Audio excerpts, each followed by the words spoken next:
Hola y bienvenidos una vez más a Legión Podcast FM.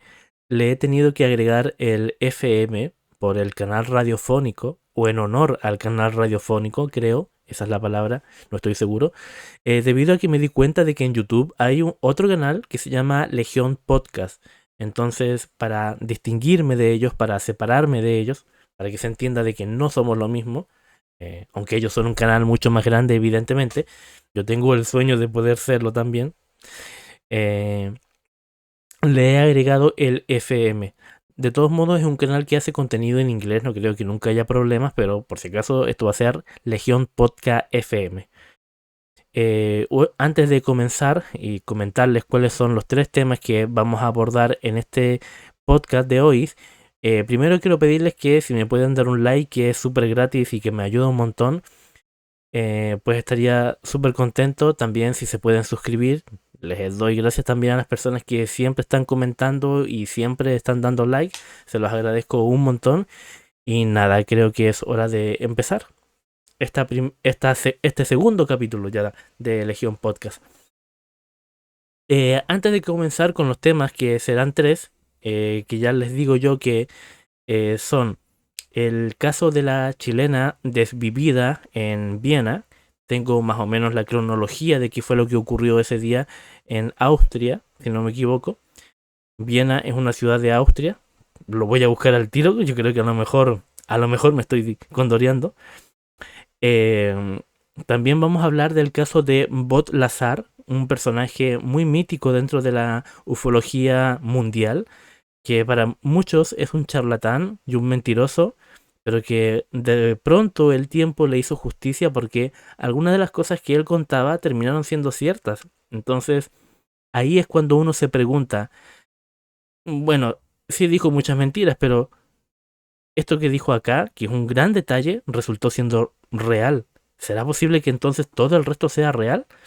Es lo que nos hace invitar, es a lo que nos invita el caso de Bot Lazar en este caso. Y para terminar, una historia que se llama El juguete imposible, El juguete imposible, que es una narración, es una historia del libro La granja humana, escrito por Salvador Freixedo, uno de los grandes ufólogos. Bueno, tiene muchas más papeletas que le dan mm, le dan la garantía de por qué llegó hasta donde él llegó y la importancia de sus investigaciones y todo eso. Y bueno, quiero agregar esa parte dentro de los podcasts, que es el contar una historia, que podrá ser real, podrá ser mentira, pero se relaciona con la ufología y nos hacen pensar. En este caso va a ser una historia de Salvador Freixedo. Sin más, damos comienzo a esta legión, o sea, a esta legión podcast, lo decía bien, que recuerdo, es un formato más distendido, más relajado, sin edición. Si me equivoco en algo, pues lo voy a corregir sobre la marcha. Y nada, voy a comenzar con una cita que es: el miedo a la sangre tiende al miedo a la carne.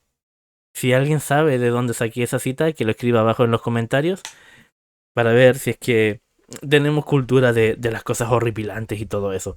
En fin, comenzamos con el primer tema, damos inicio al tiro a aquello, que sería el desbaby.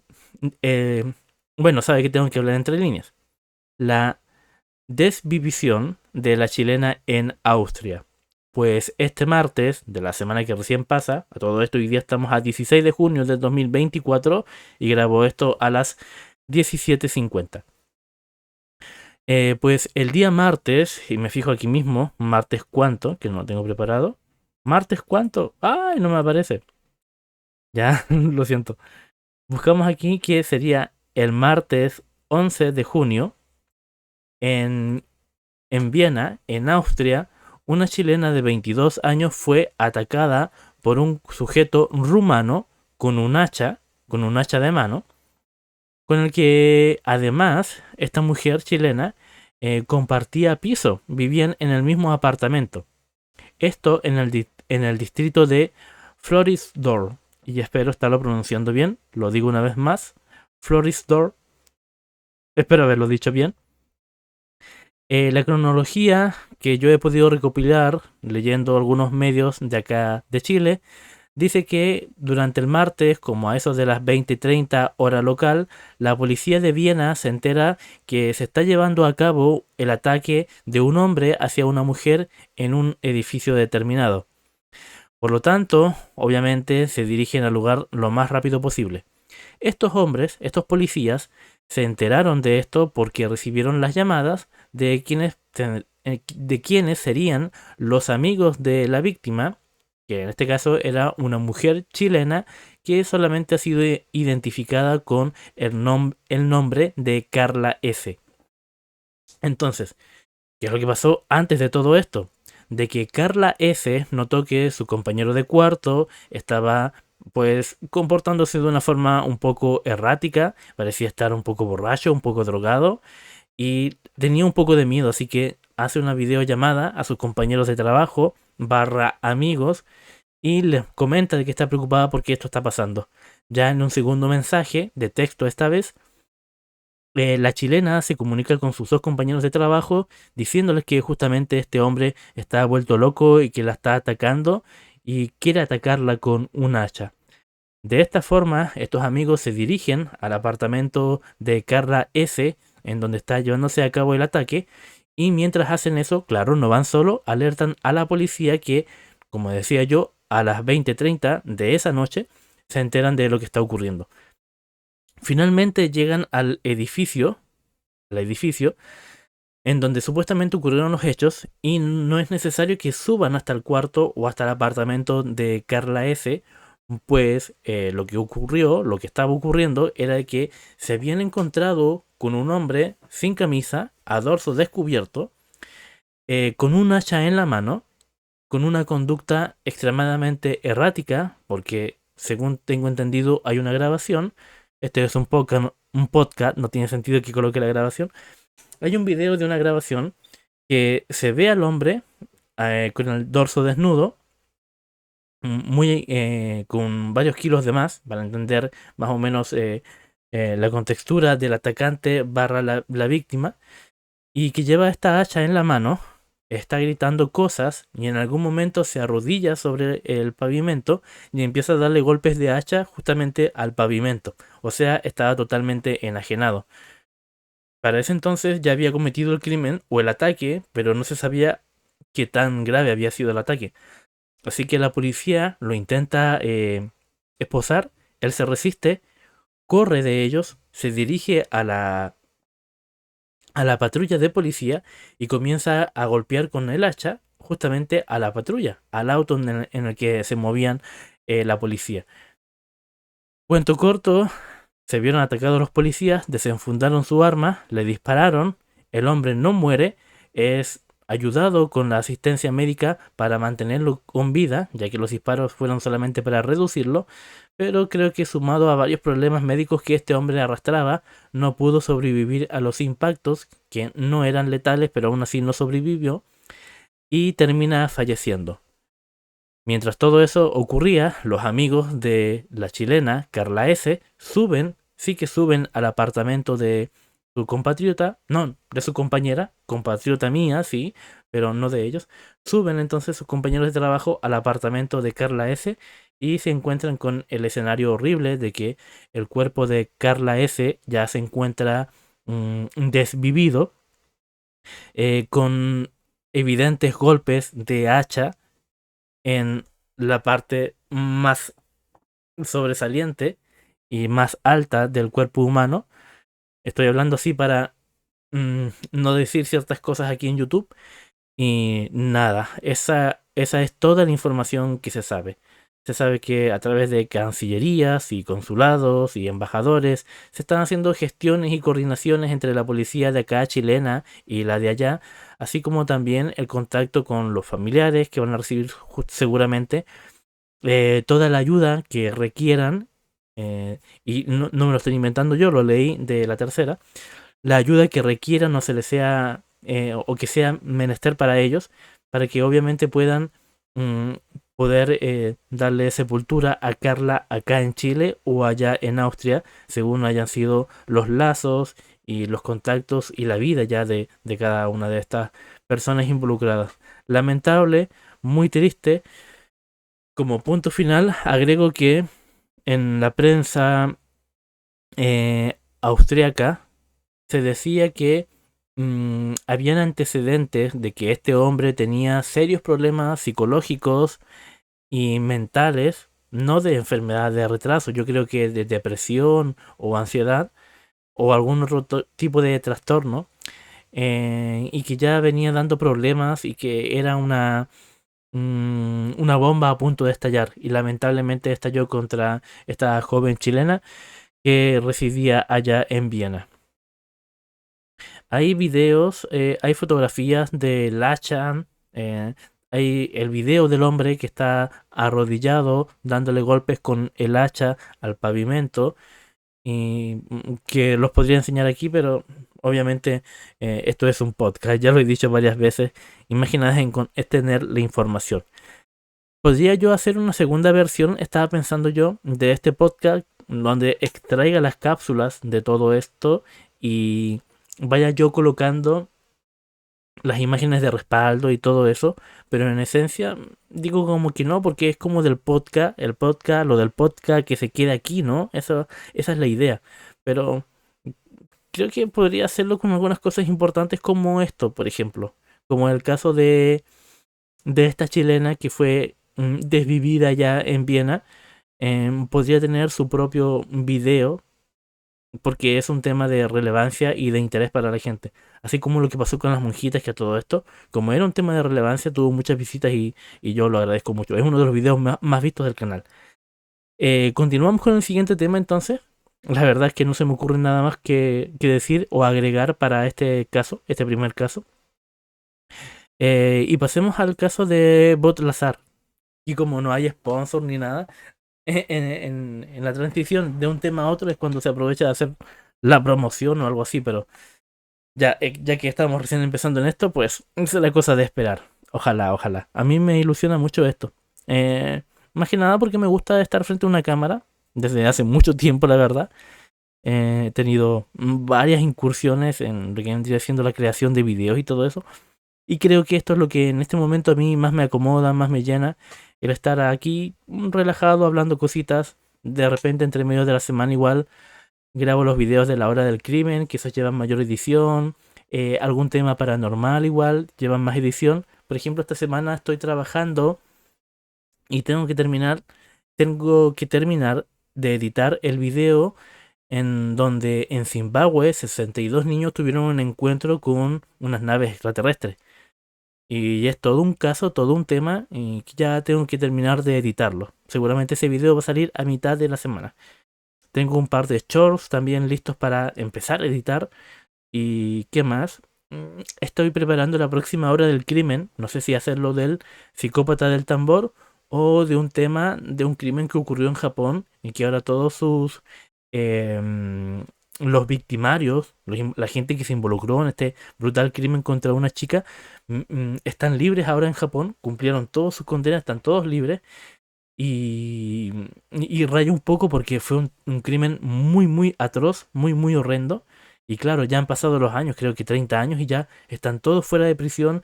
Algunos de esta gente que cometió ese crimen tiene cuentas en X, en ex Twitter, y van colocando cosas, ya sean referencia a lo que hicieron. Es una cosa horrible.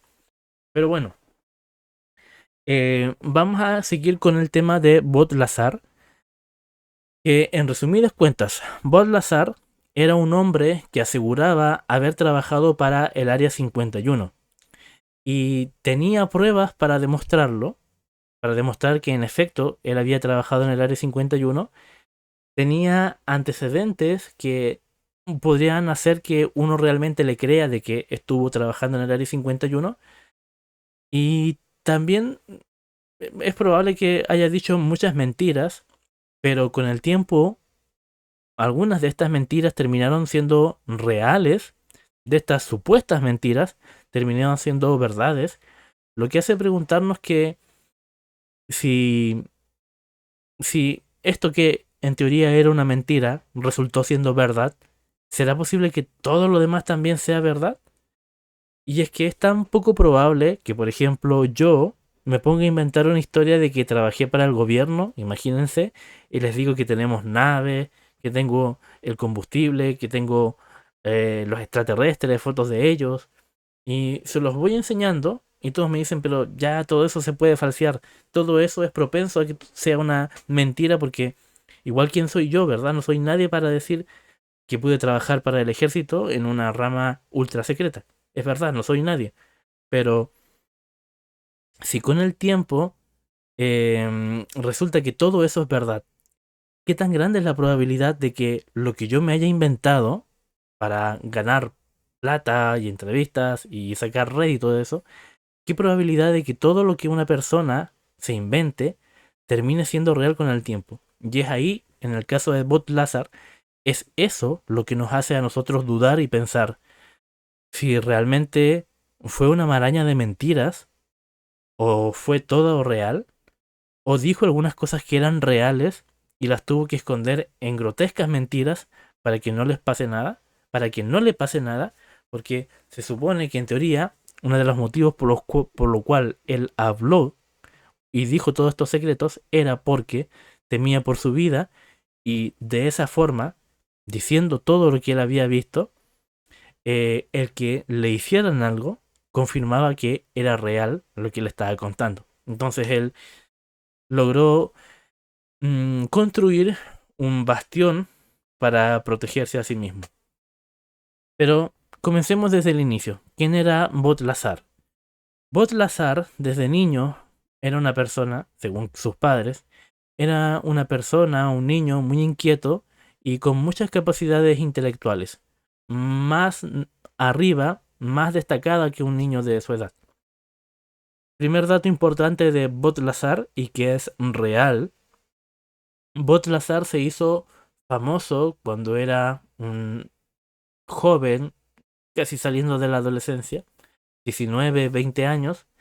Se hizo famoso en una feria de estas que tienen en Estados Unidos en donde muestran inventos hechos en casa y todo eso. Bueno, Bot Lazar se hizo famoso porque tomó un auto. La verdad es que no sé cuál es el modelo del auto, pero hay fotografías en internet en donde tomó un auto y le ancló a la parte de atrás una turbina de avión. Tomó un auto, le ancló una turbina de avión y lo diseñó y lo arregló de tal forma de que justamente ese auto pueda ser propulsado por esa turbina, considerando que una turbina es algo que le va a dar un poder exagerado a un auto y que posiblemente la estructura de ese auto, al no estar preparado para eso, se destruya.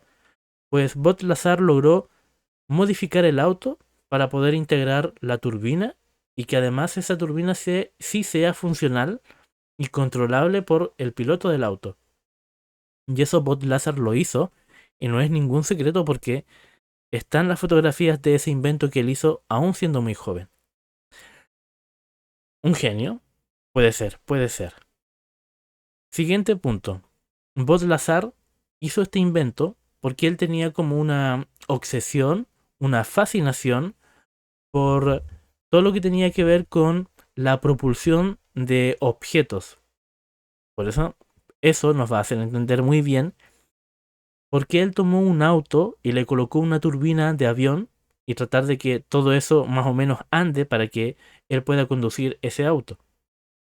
Pues Bot Lazar tenía esa obsesión o esa pasión o le interesaba mucho todo lo que tenía que ver con la propulsión y de colocarle turbinas a lo que sea y hacer que ande, lo cual él quería, lo cual lo llevaba o lo empujaba a tener una carrera que tenga que ver con la ingeniería aeroespacial, ¿verdad? Tener una mención o tener estudios, digámosle así, no es la palabra correcta, lo sé, pero tener estudios en cohetería. No sé si me están entendiendo. Entonces, aquí cosa importante, Bot Lazar en efecto logra su cometido, es una persona muy inteligente y entra a estudiar a la Universidad de Massachusetts y también estudia en la Universidad de California.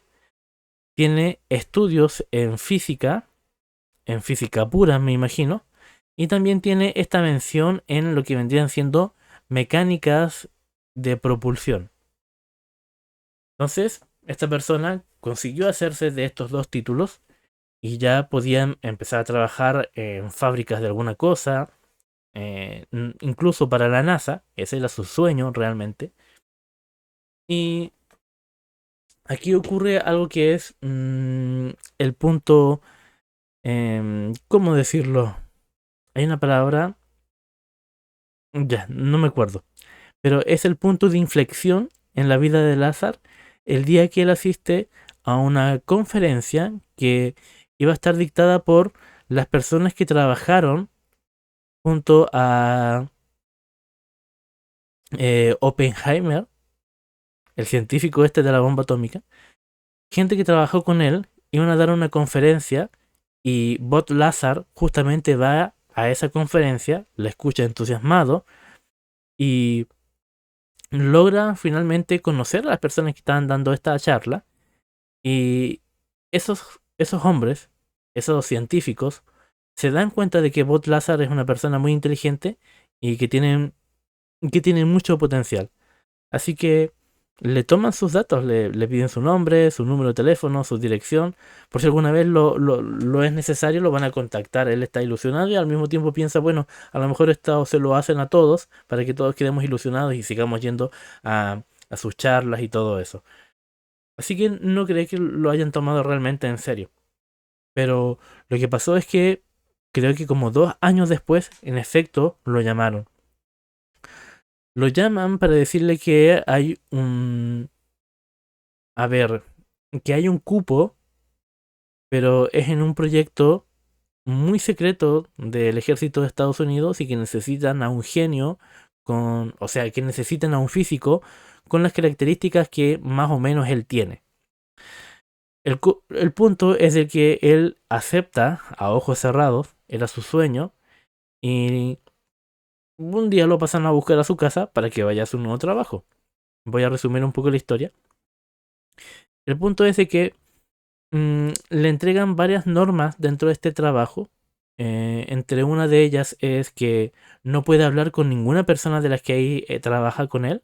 Van a trabajar en el mismo entorno, en el mismo ambiente, pero él no se puede comunicar ni hablar con otras personas que no sea una especie de ayudante que le asignaron a él y un guía militar que los iba a estar vigilando todo el día sobre lo que hacían.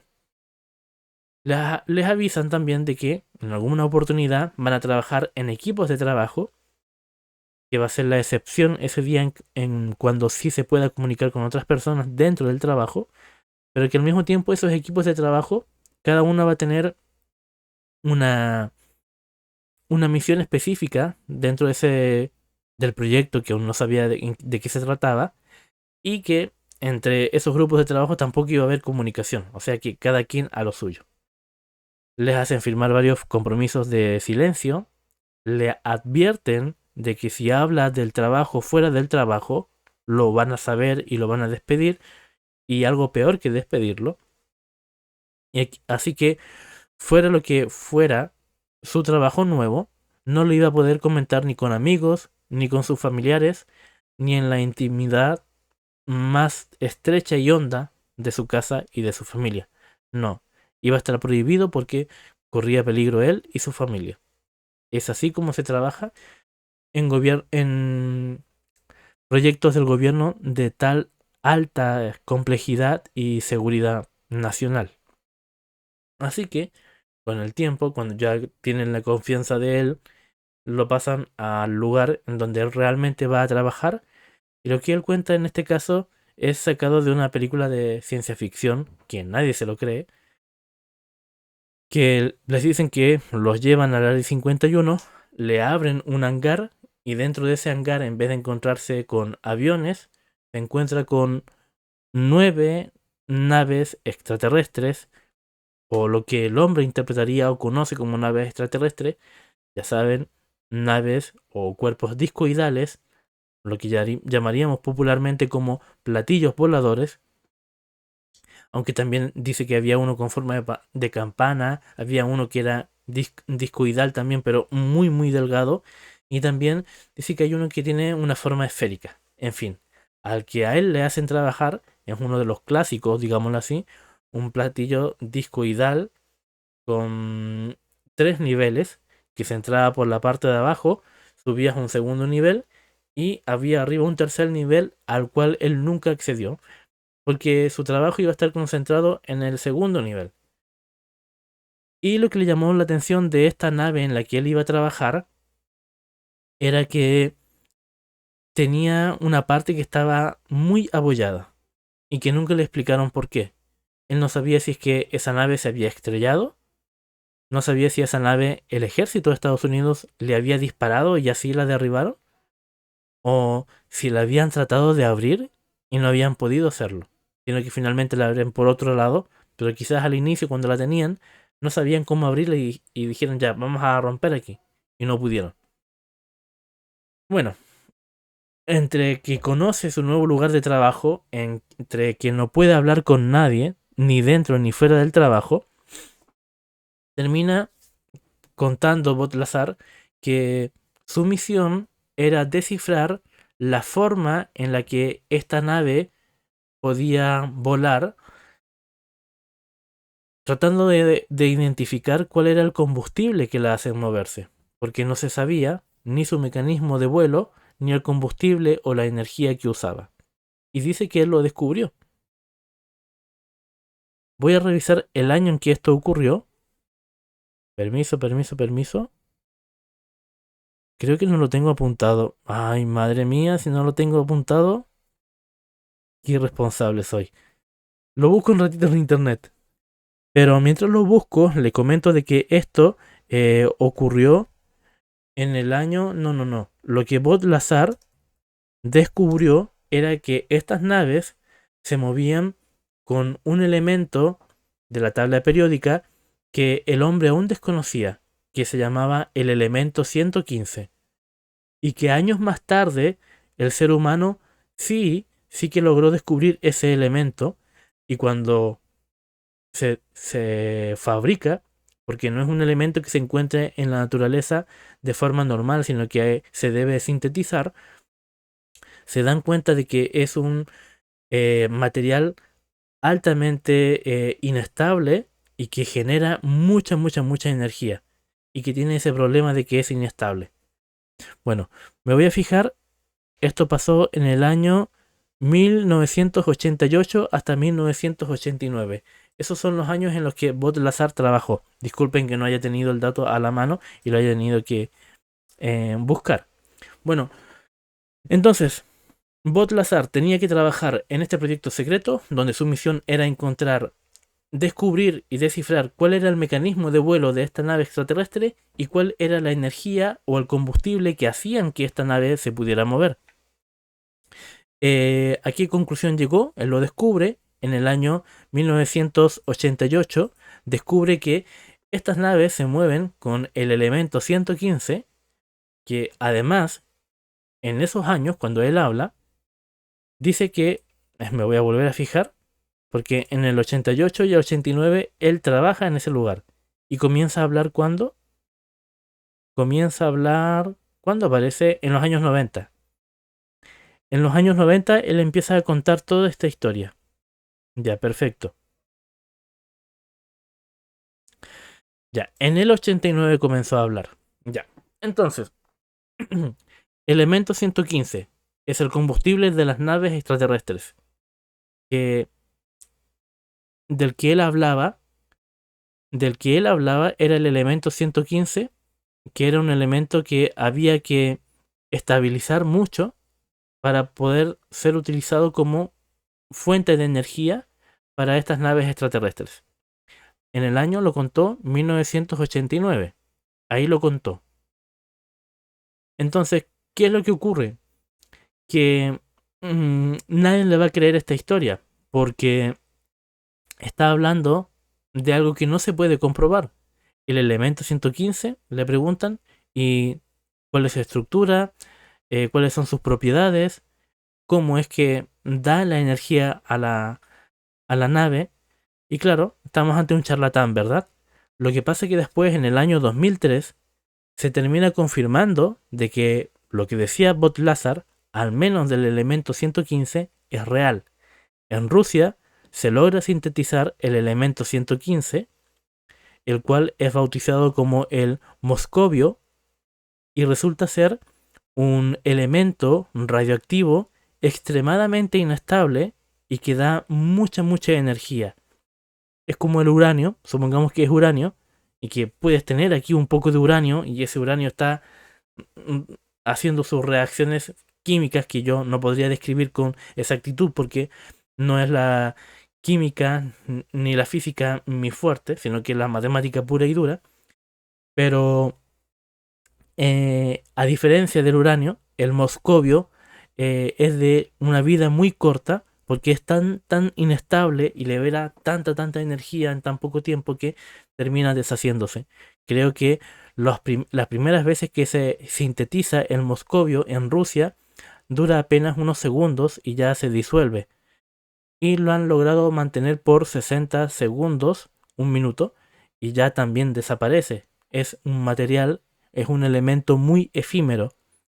Y ya en los años 1989, Bot-Lazar hablaba de este elemento y daba sus características de ser muy inestable, pero que de alguna forma esta inteligencia que comandaba o viajaba por esta nave había logrado hacer que este elemento 115 sea estabilizado para que su energía pudiera ser utilizada como combustible de estas naves.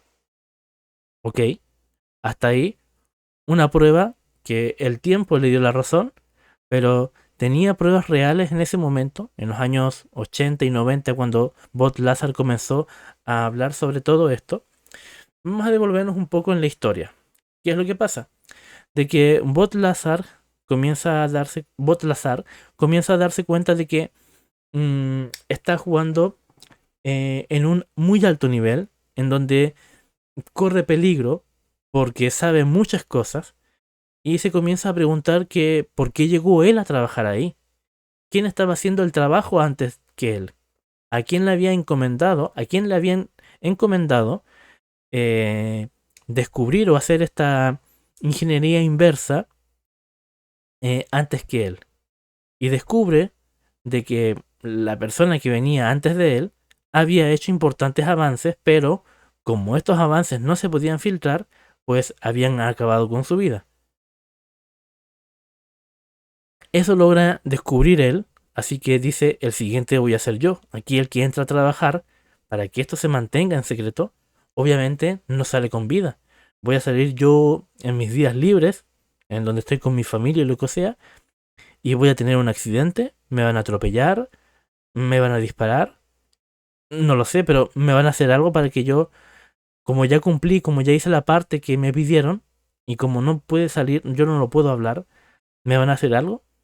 Entonces él comienza a hablar por eso, porque teme por su vida, porque cree que cuando termine de hacer su trabajo, cuando logre cómo sintetizar o cómo hacer que el cosmodio se comporte de forma estable, lo van a matar, para que él no diga nada, para que la verdad nunca salga a la luz. Entonces, en ese momento él empieza a hablar y empieza a mostrar las pruebas que él tiene para dar a entender de que él dice la verdad. Entonces, ¿cuáles son las pruebas que él tenía en ese momento? Hablaba del elemento 115, que no era prueba porque no fue comprobado hasta el año 2003 de que eso era real, de que el cosmodio evidentemente podía ser una fuente de energía, pero tiene el problema de ser muy inestable. Se adelantó, ¿cuánto? Más de 10 años a ese descubrimiento, él ya lo había mencionado. Segunda prueba que él tenía, cuando él decide revelar esto, muestra un cheque de su sueldo que él no había cobrado y que decide no cobrar porque ese cheque era prueba de que él había estado trabajando ahí. Ese cheque estaba a su nombre, a nombre de él, por los servicios de físico y experto en propulsión, ¿verdad? Y tenía el timbre, lo estoy leyendo aquí desde el, ¿cómo se llama esto? Desde mis apuntes. Tenía el sello de, esperen, aquí está. tenía el sello de la Tesorería Federal de Estados Unidos. Y claro, no te pagan con ese tipo de cheques si tú en efecto no estás trabajando para el gobierno de los Estados Unidos. Y él tenía esa prueba. Había un cheque de un sueldo no cobrado que él decidió guardarlo como prueba. Y también tenían varias tarjetas e identificaciones que eran las que él utilizaba para acceder según a qué lugar del área 51 y ahí hacer toda su ingeniería inversa o la misión que le habían encomendado. Tenía una tercera prueba más, que era que, como ya llevaba un tiempo trabajando en el área 51, sabía que, digámoslo así como ejemplo, lo estoy diciendo como ejemplo y también usando solamente la memoria. Digamos que veo una luz rara, espera. Ah, ya es el reflejo de esto ya. Digamos que él sabía que los días martes y los días jueves el Área 51 hacía pruebas sobre objetos voladores que estaban tratando de construir ellos con tecnología humana. Así que él se acerca al recinto, desde muy lejos obviamente, va con una cámara y dice, si es que no estoy equivocado, yo hoy día aquí voy a grabar un ovni que en realidad va a ser un objeto volador no identificado construido por el hombre, pero a partir de tecnología inversa extraída de cuerpos u objetos reales. Entonces, él graba, se da cuenta de que sus cálculos estaban buenos. Ese día sí salieron a hacer pruebas de vuelo y las grabó. Y entonces esa era otra grabación que él tenía. Que además era justamente ahí en la parte de arriba de el área 51 en Nuevo México. Entonces, ya tenía el cheque, tenía lo del Cosmodio, que se supo que era verdad años después, tenía las tarjetas de identificación que le permitían entrar y salir del trabajo y de distintas dependencias del área 51, y también tenía, ay, se me olvidó lo otro, que era el video de las naves, porque él sabía cuáles eran los días en los que se iba a llevar a cabo las pruebas de vuelo. Y claro, aprovechando que él estaba en sus días de no estar trabajando, en sus días de descanso, porque hay que entender que este es un tipo de trabajo en donde vas a trabajar por 2 meses seguidos y estás dentro de ese trabajo, ahí duermes, ahí comes, ahí lo que sea, y te dan tus vacaciones para estar un mes fuera, me imagino, o algo así. Bueno, llevaba esa rutina. Y con los años se han ido comprobando que algunas cosas pueden de que sean verdad, en especial lo del Cosmodio. Y, una cosa que estaba olvidando, que cuando él comienza a hablar sobre esto y dicen, bueno, vamos a investigar un poco a Botlazar, ¿no? ¿Quién era este tipo? Indagan en el pasado de este hombre y se dan cuenta de que en su juventud había construido un auto con una turbina. Y dicen, ya, muy bien. Y después él dice que estudió en Massachusetts. Van a la Universidad de Massachusetts. No lo puedo pronunciar bien, disculpen. Van a la Universidad de Massachusetts y preguntan por Bot Lazar y le dicen no, aquí no ha estudiado ningún Bot Lazar nunca. No lo tenemos en ningún registro. Van a la Universidad de California y dicen no, no hay ningún Bot Lazar que haya estudiado aquí física ni convenciones en propulsión de cohetes ni nada. No hemos tenido nunca ese alumno. Entonces ahí la gente decía, ya, es un fraude, está mintiendo, está mintiendo. Pero hay un periodista de los muchos que se acercaron a la universidad para ver si encontraban con un registro de Bot Lazar, eh, que se dio cuenta de que en uno de las fotos de una feria de ciencia llevada en los años en los que Bot Lazar estudiaba, él aparecía en esa foto con uno de sus inventos que seguramente era para cursar solamente alguna de sus materias. Y estaba como uno de los destacados de la feria de ese año, de la feria de ciencia.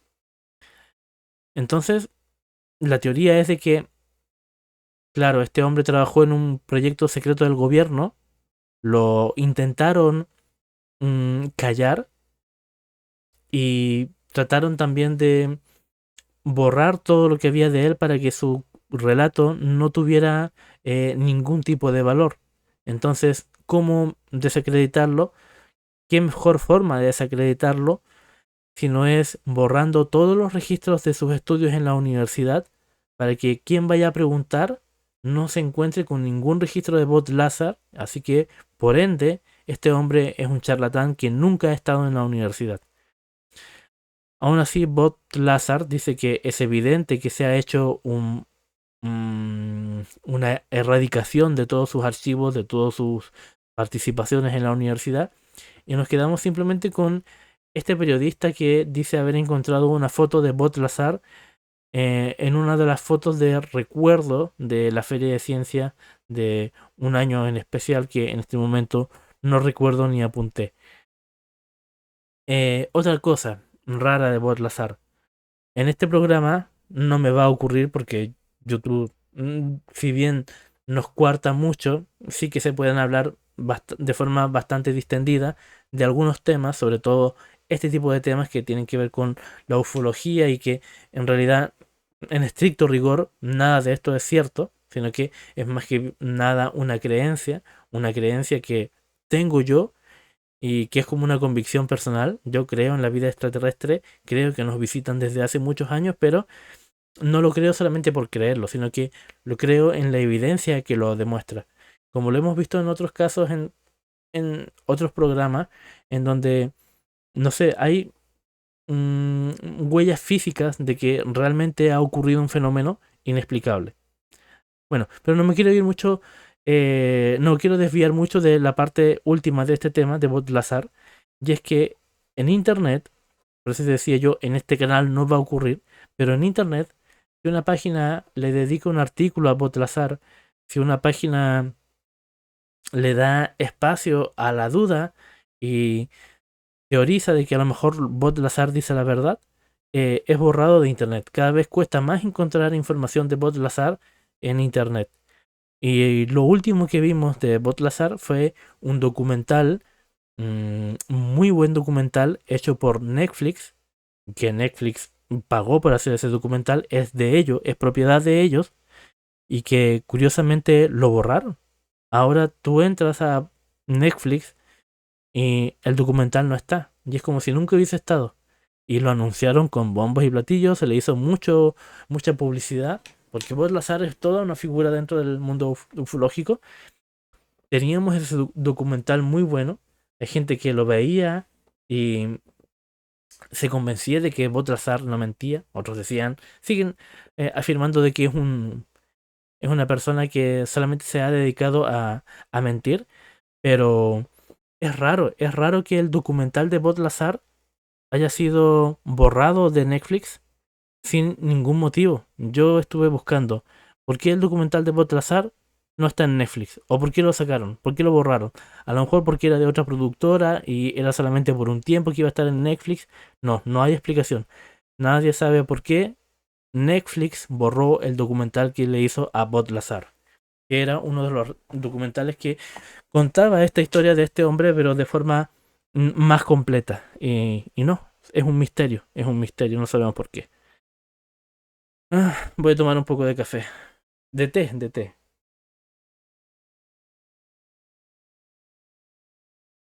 Dentro de poco, quisiera yo que este programa lo pudiera hacer en vivo, eh, pero mm, quiero llegar a tener ciertas condiciones. Por ejemplo, me gustaría mucho llegar a mí a los 1000 suscriptores. Yo creo que si trabajo unos 2 años más en esto, lo podría lograr. ¿Para qué? Para que, no sé, me da un poquito de penita hacer directos y que me vea mi mamá, me vea mi hermana y nadie más. Me tengo poca fe, pero con 1000 suscriptores yo creo que teniendo 1000 suscriptores te haces un directito y por lo menos te van a mirar 5 que no sean familia, ¿me entienden? Em, o bien puede que ahora que voy a estar en unas vacaciones, entre comillas, me anime un día a hacer un directito hablando de un tema, alguna cosita así, no lo sé. Y nada, y nada, vamos a comentar el último tema del programa de hoy día. El tema central yo creo que va a ser el tema de Bob Lazar, ¿sí? Pero vamos a revisar una historia, la voy a buscar aquí, de un hombre que también es muy conocido en el mundo de la ufología, Se llama Salvador Freixedo. Él ya falleció hace un par de años atrás. Y la historia de él era que era un cura. Esperen, voy a fijarme en una cosita aquí. Ya creo que sí. Ya le comentaba que Salvador Freixedo era un cura, un sacerdote. No sé por qué se me hace que la palabra cura es como un poco, mm, no sé, no sé, como informal, ¿no? Bueno, era un sacerdote. Era un sacerdote que durante su carrera como cura, como sacerdote, comenzó a cuestionar la creencia religiosa que él había estudiado. En el sentido de si Dios es tan omnipresente y tan poderoso, ¿por qué permite que ocurran tantas cosas malas? Que creo que es una pregunta que a todos nos ha llegado en algún momento. Y de ahí sale la respuesta de Dios sabe por qué hace las cosas y en base a esa fe se aceptan muchas cosas como es la voluntad de Dios, tiene un motivo. Pues Salvador Freixedo, siendo él un sacerdote, le pareció de que eso no era lo correcto, de que si Dios era benefactor, debía hacerlo todo el tiempo y sin condiciones, si es que era benefactor y todopoderoso. Así que la única posibilidad que había era de que o no era tan bueno, o no era tan poderoso, o simplemente no existía. Más o menos por ahí va un poco su investigación o su forma de ver la vida. Y también comenzó en algún momento, porque esto es así en general, específicamente para lo que yo voy a hablar hoy día, comenzó también a relacionar lo que diríamos manifestaciones religiosas, las comenzó a interpretar como manifestaciones del tipo de encuentros cercanos del segundo y tercer tipo. Por ejemplo, si en los años 1700 a unos niños se les aparece un ovni o un extraterrestre, lo iban a asociar más a algo religioso o demoníaco, dependiendo si les da miedo o les inspira amor. Aquí si eso mismo ocurre ahora, en el tiempo de actualidad, unos niños les aparecen unas luces, pues lo van a interpretar al tiro a extraterrestres. Entonces él dice que todo corresponde a un mismo fenómeno y se dedica a investigar la ufología, ya dejando el sacerdoticio, y escribe varios libros bastante buenos e importantes, clásicos todos en el mundo de la ufología. Y hoy día yo quiero contar una de esas historias que él dejó en el libro que se llama La Granja Humana, y es la segunda historia que además se llama El Juguete Imposible. Lo que tenía, eso sí, Salvador Freixedo es que en sus historias él no da el nombre de las personas que protagonizan estos encuentros cercanos, así como tampoco da el nombre de los testigos ni da el nombre de los lugares. Por lo tanto, podríamos estar ante simplemente una invención para escribir un libro y ganar dinero, o ante el trabajo real de una persona que sí se preocupaba por las personas que vivían este tipo de eventos y que querían justamente conservar su anonimato. Así que vamos a tomar esta historia como una forma deportiva en la cual vamos a recolectar la información y nos la vamos a guardar como algo que nos puede servir para el futuro y no la vamos a encapsular como una verdad o una mentira absoluta. Creo yo que eso es siempre lo que hay que hacer. Bueno, el juguete imposible, eh, no sabemos dónde ocurre, pero por las características que se dan en el relato, se sabe de que ocurrió en algún lugar de España en los años 40 más o menos. Tengo aquí apuntado el nombre del niño, que no es real, pero creo que así se refieren en el libro. A ver, que lo busque. Julio.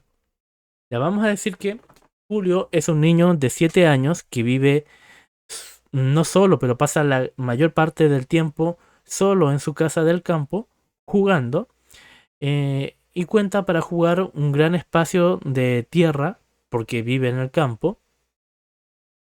Y ahí suele estar jugando, imaginándose cosas.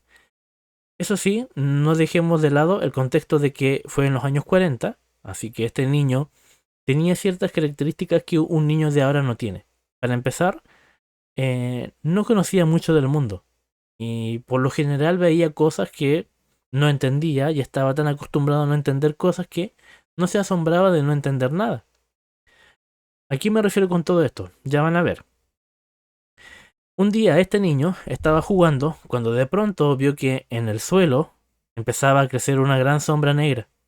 Miró hacia arriba y vio que había algo que no sabía qué era. Nosotros ya lo podemos imaginar, era algo circular, se estaba posando justo arriba de él. Y era algo metálico. Él, mirando hacia arriba, trataba de entender qué cosa era eso que estaba ahí arriba.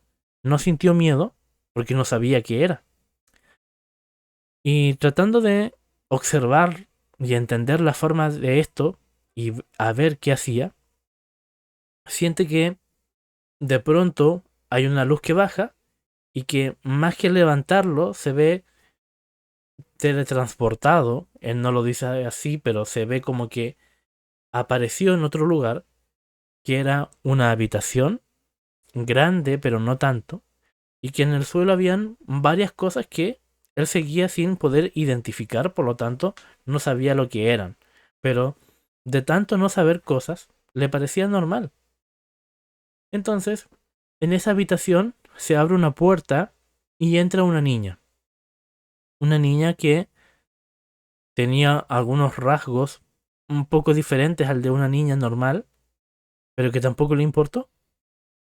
Porque, y lo repito, parezco disco rayado, pero un niño aislado de la civilización en los años 40, que ya yo creo en los años 40 había mucha gente en la zona urbana que no conocía mucho de muchas cosas, pues un niño que vivía en el campo y que además estaba solito gran parte del día, pues era muy normal para él escuchar y hablar, escuchar y leer quizás y ver cosas que simplemente no entendía. Entonces estaba tan acostumbrado a ver cosas que no entendía que no se vio sorprendido, ni aludido, ni sobresaltado. Cuando aparece esta niña con rasgos diferentes, pero que tampoco le hizo mucho caso, no le sorprendió, no lo entendió, se da cuenta entonces de que esta niña, lo que es, en donde estaban, era que estaban en una habitación de juego y que las cosas que estaban en el suelo eran juguetes. Y que esos juguetes obviamente él no los conocía, pero servían para jugar. Así que la niña, una niña de verdad, como él al menos, le empezó a mostrar los juguetes y le empezó a enseñar cómo se jugaba con ellos. Recuerda que, creo, había una varita que cuando la movía empezaba a volar una esfera.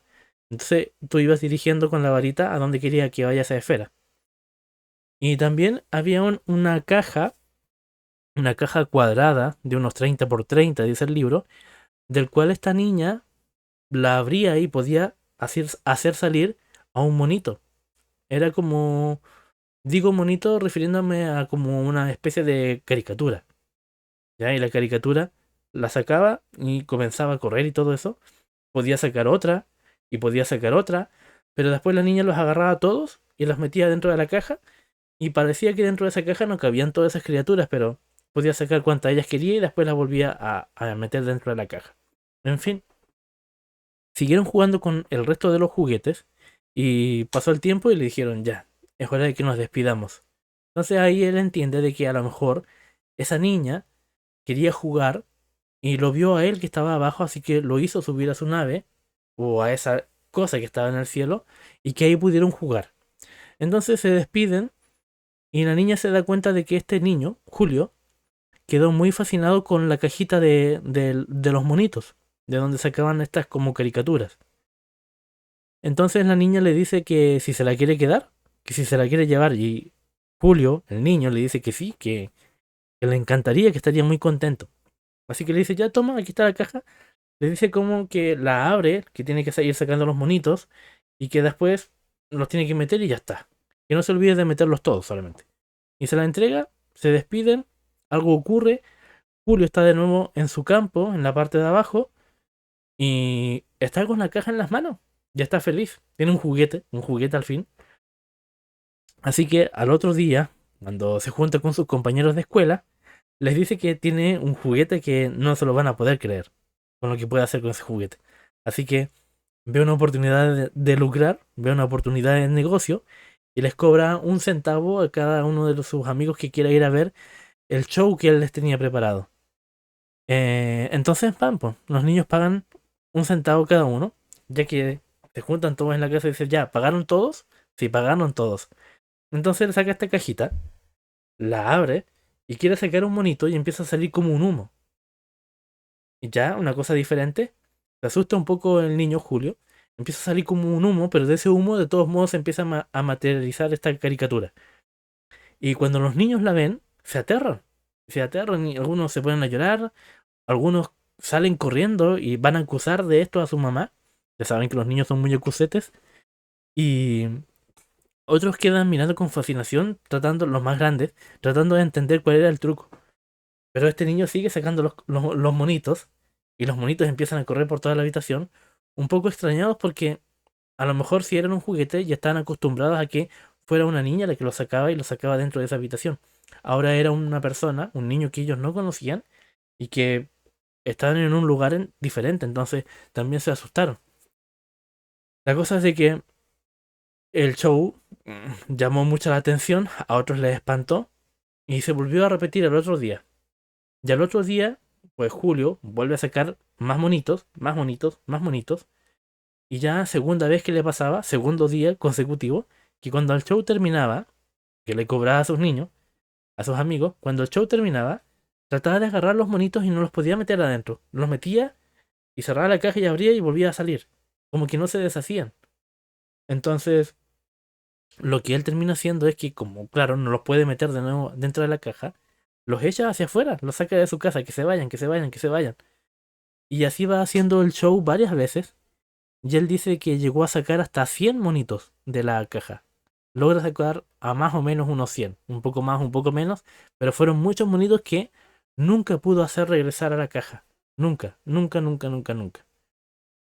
Y eso le ocasionó muchos problemas, porque decía él que esos monitos regresaban, le pegaban en su ventana, lo molestaban, porque le estaban exigiendo que los devuelva a ese lugar, pero él no sabía cómo tenía que hacerlo. A lo mejor esas criaturas tenían la voluntad de querer volver a la caja, pero como este niño no sabía cómo hacerlo, no lo había entendido o no se lo había enseñado bien, o simplemente la caja no era para él, trataba de hacerlo y no podía. Entonces, ya más grande y viendo que esto era un problema, eh, este niño, Julio, toma la caja y la va a enterrar en una montaña. Y dice ya, problema solucionado. A todo esto no lo había comentado. Los niños que se arrancaban de estos monitos porque se veían aterrados cuando hacían el show, le contaban a sus padres lo que habían visto y sus padres no le creían. Y los padres de Julio, cuando alguien le hizo el comentario de lo que hacía su hijo, siempre fue como que, son cosas de niño, ¿cómo vas a creer que mi hijo va a sacar monitos, caricaturas de una caja? No, eso no, no existe, ¿de qué me estás hablando? Es como que el adulto, aunque tenía el fenómeno ahí en su casa, no era capaz de percibirlo o no era capaz de darle el peso o la categoría que implicaban tantas cosas.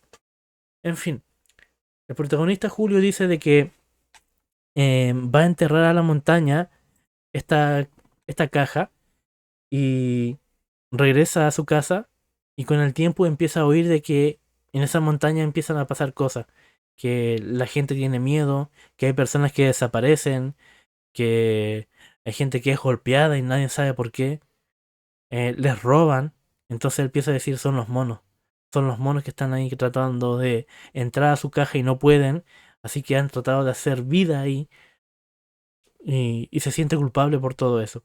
Así que va a desenterrar esa caja, la saca de la montaña, la amarra para que nadie pueda volver a abrirla y la termina tirando al mar.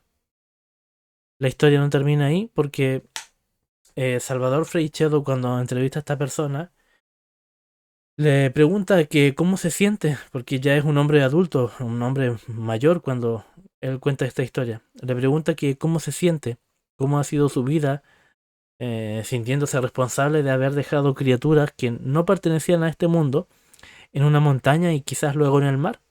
Y él dice que se siente mal, que es una sensación horrible y que a él hace muchos años le habría gustado ya haber, ¿cómo lo digo? Haber cancelado su suscripción a la vida.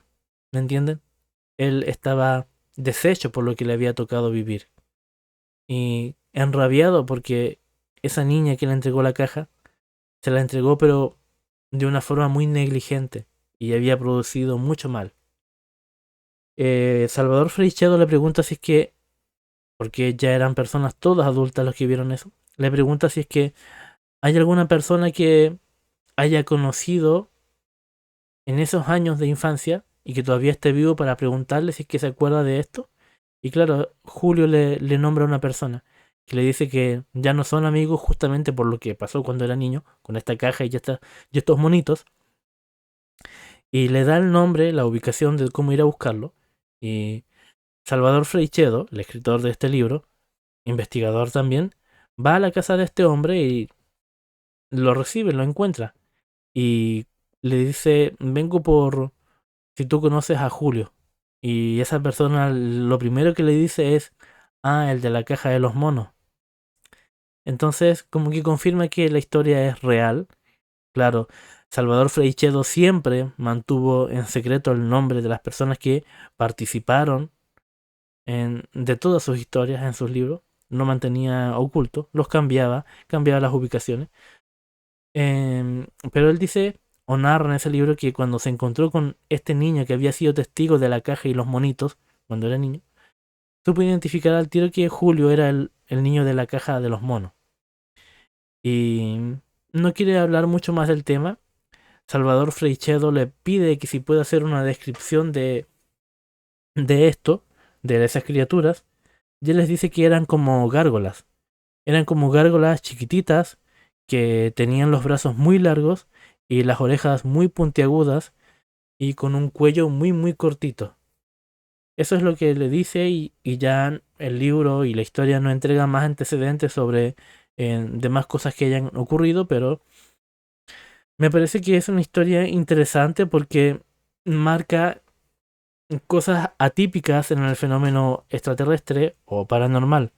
Primero, que a una persona se le entregue un objeto, un juguete en este caso, alienígena, tendríamos que entender que esto es alienígena, y cómo nadie que esté por sobre esa entidad, nadie que esté por sobre esa niña, ve esto como algo negligente que deberían haber reparado al instante, porque al final de cuentas terminaron con muchas personas sufriendo de una o de otra forma.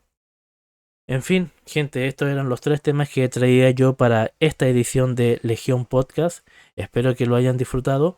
Les repito y les pido que si pueden me den un like, se suscriban, que compartan, que eso me ayudaría bastante. Y nada, nos vemos en el próximo video. Gracias.